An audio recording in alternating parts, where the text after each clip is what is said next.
I'm Kim Wiedmeyer, And I'm Chelsea McCaffrey. and we are teaching this year's UT OnRamps rhetoric course. So, with OnRamps rhetoric, just some class details. This counts as a high school honors credit for English 3, and your student also has a potential to earn UT college credit as well. So, 3 hours in the fall and 3 hours in the spring. So, they are fully a college student now. For 6 total credits, which is bang for your buck because it's free. 306 is the fall class, so that's what we'll be referring to. It's very writing intensive, and they focus on one single controversy, and it's a new topic every single year. And then 309, which we do in the spring, it's also writing intensive, but there are multiple topics. So this one is called The Rhetoric of the American Identity, where they look at gender, ethnicity, and race. They will get 2 grades. The first one we give, and that's the high school credit grade. Now, this one is derived basically of daily grades because we're trying to really push accountability with the kids. So daily grades are 40%. Those are the discussion boards, the little assignments along the way that are going to build to their college assignments. Quizzes are 15%. Drafts are 25%, and we'll talk about that a little bit later. And then their college grades that they get on their actual essays that go to UT will be 20%. College credit, however, all their college essays will be graded by an assessor at the UT level. So we do not grade their college tasks. Those are by UT humans. So we also don't have access as parents and as teachers necessarily to what goes on in those college shells. So you have to ask your kids what they get. We don't actually have access to those grades. You can see, however, what's in the high school shell.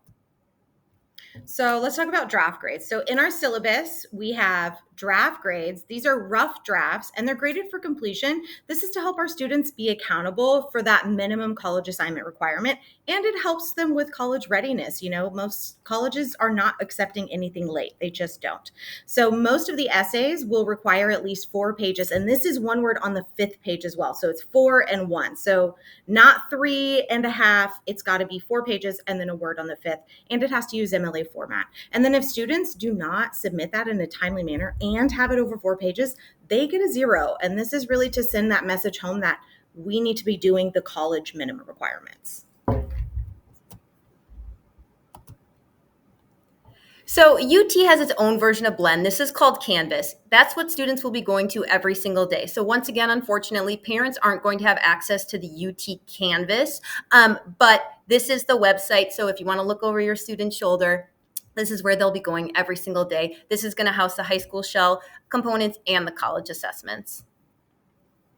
So let's talk about the college assignments for 306. So this is only for the fall, and we'll send this to you in an email so you can have it as a reference to help your student as well, even though we'll be hammering it a lot in class. So 1% of their overall grade is the orientation they complete, their first college orientation, and this one's all online. And then they'll have a research and summary skills, which is what we kick the year off with. That's 10% of their grade. And then we map a controversy, which is 14%.